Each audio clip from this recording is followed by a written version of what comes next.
How many of you in this room know of somebody in your family or maybe a friend who, whenever you see them, they're always telling you about their latest fishing adventure. And each time they tell you the story, the fish gets bigger and bigger each time. Anybody here? Maybe you're one of those who tell the story and you're kind of like just sitting down in your seat right now. Well, let me take you back to a time when there was no need for inflammatory or exaggerated fishing stories around the table because the fish really were that big. Let's go back to 1850. It's the peak of the salmon spawn season, and you just got a new fly for your fly fishing rod. With the mountains as your backdrop and the raging rivers as your foreground, you swiftly cast out your line to a deep pool a few meters away. Immediately, you feel tension in your line, and a thrill rushes down your spine as you engage in a tug of war with an ancient river monster. As you pull the line in closer, a massive object breaks the surface, and its silver reflection blinds you in the radiance of the sun. Take the fish in and put it next to the dozen or so other fish that you caught earlier that morning, all of them weighing in at record size. You enjoy a feast later that evening that feeds the entire community, consisting all of salmon, and you share your tale. This time, there's no need for exaggeration. The fish really was that big. Such were the glory days of Atlantic salmon, aka the king of the fish. A fish whose essence has been immortalized into human culture for millennia, whether it be etched in cave drawings or etched in stone pillars. Some cultures have even built towers adjacent to rivers to mark the exact time when the ocean's bounty would rush into the rivers. Cultures today also rely on Atlantic salmon, namely indigenous cultures. They rely on them for cultural and ceremonial importance, not to mention the economy. Atlantic salmon have also been referred to as the canaries of the sea. Because their geographic range is so expansive, ranging from rivers to estuaries to bays and to the open ocean, it's critical that we pay attention to how the Atlantic salmon stocks are doing and their conservation status. Because when Atlantic salmon are in trouble, that's suggestive that the entire ecosystem in which they reside is also threatened. That's something that we should pay attention to. So what are Atlantic salmon? What is this mysterious king of the fish that has captivated people for thousands of years? Well, today we're going to briefly talk about the life history of Atlantic salmon, their current conservation status, and what is being done to save this marvelous fish. So first of all, we should distinguish Atlantic salmon from their western cousins, the Pacific salmon. Atlantic salmon are found on the North American eastern seaboard. Their historical populations range from as far north as Quebec all the way to Connecticut in the US. In Europe, Atlantic salmon historically ranged from Russia to Scandinavia, UK, Ireland, and as far south as Spain. So Atlantic salmon are exclusively on the east coast in the Atlantic Ocean and other northern seas in Scandinavia. Another thing we should know that's the difference between Atlantic salmon and Pacific salmon is that all 5 species of Pacific salmon die after they spawn. Atlantic salmon can spawn up to 7 times, which underscores the resilience and determination, which is perhaps inspiration that we can apply to our own lives. In the fall, Atlantic salmon will travel upriver to gravel regions of streams where they will form a nest called a red. That is where they will lay the eggs. The following spring, a fish will emerge from the eggs known as an elvin. It'll have a little sac attached to it so that it can absorb the nutrients. Once it's ready for solid food, such as invertebrates and insects and mosquito larvae, it will transition to the fry stage. The fry will then start developing markings on it, little what you call par spots, so that it can blend in with its river habitat. That marks the par stage. Eventually, it will trade these dark river markings for a silver skin in anticipation for its grand oceanic journey. This is the smolt phase. The smolts will then travel downriver to estuaries where they will undergo physiological processes and changes in their bodies, in their kidneys, their gills, and their skin, in preparation for the salty environment of the sea. Atlantic salmon will travel as far north as Greenland, feeding off the Arctic-rich waters for up to 2 years before returning to the very river in which they were born. This round trip, consisting of thousands of kilometers, is guided by the Earth's magnetic field and chemical signatures.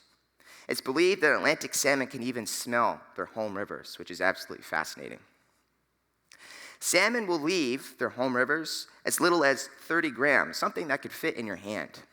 But then when they return, They can be massive river monsters weighing upwards of 55 pounds. In fact, the biggest one ever caught was over 100 pounds. Hence why anglers from around the world seek salmon-rich rivers where they can hopefully catch the catch of the year and they won't have to exaggerate. However, such historical populations and such bounty are fading into history. Many rivers now are hosting an eerie silence. And what little populations remain are struggled to be maintained in certain rivers.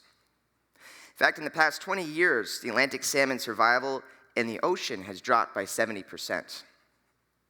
And only 1% of smolts will now reach adulthood. That's down from over 10% of their historical populations. So what is happening to this fish? Why the king of the fish that instilled inspiration into conquering Romans, how is it that this fish is falling? Well, habitat loss is a leading cause of extinction for all endangered life today. Atlantic salmon are no exception. Dams block passage of fish, including salmon, from one section of a river to the other where they like to spawn. This prevents the salmon from passing on their genes and creating the next generation of fish, therefore decimating their stocks. We call this fragmentation. There's also invasive species such as chain pickerel and smallmouth bass that are consuming Atlantic salmon at rates that are far too great for them. Deforestation is also a form of habitat loss, especially deforestation along riparian zones. This affects the pH of rivers, their turbidity, so the flow. It also affects the sediment and the composition of the river substrate, which affects salmon habitat and spawning grounds. It also increases the temperature of the river, which can decimate cold water refuges, which are critical places for salmon to rest and rejuvenate. Open net aquaculture is also an imminent threat to wild salmon stocks. Migrating fish travel through or past or within the vicinity of aquaculture sites. They can come into contact with pests and diseases, such as sea lice. Just 10 sea lice will kill a single smolt, a smolt that only has a 1% survival rate in the first place. Escaped farm fish are also threatening because they will compete with salmon for prey, mating, and space. And when farm fish do mate with wild salmon, there's this exchange of degraded, domesticated genes, which reduces the fitness of the next generation. Insult to injury. So what is being done to save Atlantic salmon? Many researchers and scientists and organizations for many decades have been working around the clock, trying to figure out what is happening to Atlantic salmon. Why are they dying? Where are they dying? What is their population status? What is their life history? We've learned a lot. And I've had the opportunity to be a part of some of this research over the years, such as acoustic and satellite tagging, fish wheels, and receiver deployment. So fish wheels are a catch and release mechanism. It's a way of monitoring smolt population upriver. This allows scientists to create baseline data, baseline population trends, so we can understand and know how smolts are doing upriver. This also gives us an idea to the general river health as well, because remember, Atlantic salmon are bioindicators. So if the smolt population is doing good, that means the river may also be doing good as well. So this is critical data that they are collecting. Acoustic tagging is also a way of monitoring salmon populations in the river systems. So we'll deploy receivers strategically down rivers and into bays and estuaries, and we'll also insert an acoustic tag in the ventral side of the fish. As the fish swims by the receiver, it will ping the date, time, location, and ID of the fish, so that way we know how many fish are surviving, how many are making it down the river, and how many are dying, and when and where they are dying. This gives us critical information such as, in the Miramichi River, Atlantic salmon population has been declining. This is coinciding with the striped bass population exploding. Scientists have been able to determine that striped bass are eating salmon by looking at tracking data past acoustic receivers. Because when striped bass eat salmon, they will have irregular movements past the receivers, which they can correlate with striped bass movements compared to salmon movements. This, along with the declining smolt population, has led to researchers promoting an indigenous striped bass fishery in the Miramichi. This not only helps the indigenous community, but it also gives the Atlantic salmon a fighting chance. Satellite tags are also a way of monitoring Atlantic salmon populations in the ocean. These tags give us critical temporal and spatial data, which we can connect with interannual oceanographic data, such as water temperature, salinity, pH, depth. This also gives us insight into prey distribution and predation events. This data is critical to understanding Atlantic salmon survival and mortality in the ocean.